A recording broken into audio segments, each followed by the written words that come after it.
Hello, what's up guys? It's me again with another Sage video. And this time I'll be talking about Succession Sage in PvP. So last time, Sage got nerfed hard with Riftchain, turning it from a 4 seconds cooldown skill to 7 seconds. The biggest issue with this nerf is that we depend mostly from the 2 seconds linger after iframe Riftchain, which lets us use unprotected skills. Now normally this isn't too big of a concern for large-scale PvP, since you can just use ebuff and then go in or stay in the outskirts with Void Gateway or Spatial Collapse. For small scale or 1v1, however, you get focused more often, so it's much more difficult now with this nerf. Succession Sage does not have any slow debuffs, except the 50% movement speed slow from Ator Thorn.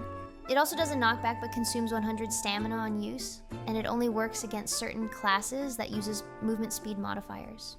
You also have minus 20 DP debuff from Ator Fist and Spatial Collapse, although in a non-combo situation, you only use Spatial Collapse to debuff people with its big AoE. Ator Mark also does an 18% evasion debuff on hit, and the casting part can be cancelled if you use it right after any action. The AoE of this skill is mid-range, and it is also unprotected, so make sure that you use it after your enemy used their main gap close skill. Skills such as Ninja's Murderous Intent will be deadly if they're in their forward guard stance and ready to CC you after Riftchain. Moving on to movement skills, we primarily use Riftchain, but Formshift and Spearbolt are also great except Formshift in most cases. Riftchain now has 7 seconds cooldown as mentioned earlier. After using the skill off cooldown, you'll get a 2 seconds super armor buff, which you can see from your buff bar. So with this, you can use unprotected skills in that 2 seconds without getting CC'd. I usually use Spatial Collapse with Flow, Illusion Compress, Illusion Expansion with Flow, and Ator Mark with whatever skill available with the Riftchain buff.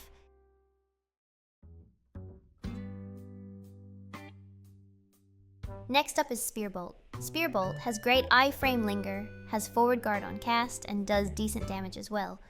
The skill may make you go behind your target, but do remember that people can see you appearing behind, unlike Ninja or Kuno's block jump. You can also linger the iframe, or cancel it early on Spearbolt. It's also a good skill for a forward guard combo. And last but least, we have Formshift, which is a super armor movement skill that does pretty good damage. However, it's so slow that you might as well die while moving in that skill. And it's even slower if you get debuffed by movement speed modifiers. You can also cancel Formshift into Riftchain in some cases to avoid getting one shot in Formshift, or if you forgot that you got debuffed. Using Ator's energy after Formshift is pretty good since it flows nicely, and since it's forward guard, you just need to turn behind while holding S, L, and B. You can also put debuff add-ons on Formshift since it has the easiest access to back attack. Before going into offensive skills, I'll explain to you about the flow pocketing technique. Succession Sage's flow skills all have pretty far hit range, such as Illusion Detonation and Finishing Touch. You can use this to your advantage to trick people who know Sage's kit by using flow separately instead of right after the prerequisite skill. So to pocket a flow, all you need to do is use the prerequisite skill first, then use any skill that can't be pocketed after Riftchain, such as Ator Illusion, Ator Thorn, Formshift, Spatial Fissure, Ator Fist, and Spearbolt.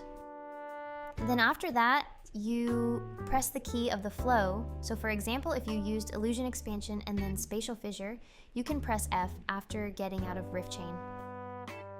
Onto the main trade skills, you have Void Gateway, Formshift, Illusion Expansion with Flow, Spatial Collapse with Flow, and Spatial Fissure. Void Gateway is our strongest protected CC skill with no gap. Just keep in mind to not use it with iframe Riftchain since it would be a waste of the super armor buff. And also remember to practice canceling the startup animation, since you can do it so seamlessly that the enemy won't even notice you casted it. Formshift only takes 150 stamina, which is much less than Riftchain, so you can use it to apply add-on debuffs on your enemy. I usually use this to prolong pocketing flows to trade damage at the same time. Although do keep in mind, if you don't have low ping, most grab classes can grab you during Formshift. Illusion Expansion has a 20 AP buff, as well as stiff CC, following up with a knockdown flow. Just remember to always use them separately, or pocket the flow if you don't have Riftchain off cooldown. Both this skill and Formshift don't have 100% crit chance, so always remember to proc your crit add-on before using them. Next up is Spatial Collapse, which does a knockdown while having forward guard on the casting part of the skill. I recommend not using this skill without the Riftchain buff, since anyone would be able to tell what you casted before going into Riftchain, and the moment you came out of Riftchain, you're pretty much dead. So never try to hit people with Spatial Collapse without the buff, especially when you're fighting against a shield class or a Sork. Spatial Fissure is a pretty good forward guard skill that gives you 18% accuracy buff, and it does pretty good damage as well if you have crit adding up. But the best part about the skill is you can mouse to move it, so people can't just back attack you. Additionally, it also have down smash on the second hit, so you can consider putting down smash add-on on it. For large scale PvP, your core skills are Spatial Collapse with Flow, Ator Mark, Void Gateway, and I think that's about it. For sustain, we only have one heal, which comes from Gravity Rift. You can also mouse move it to stay 100% protected while trying to survive. So to sum it up, Succession Sage does not have high skill ceiling, but rather depends on your game knowledge and positioning.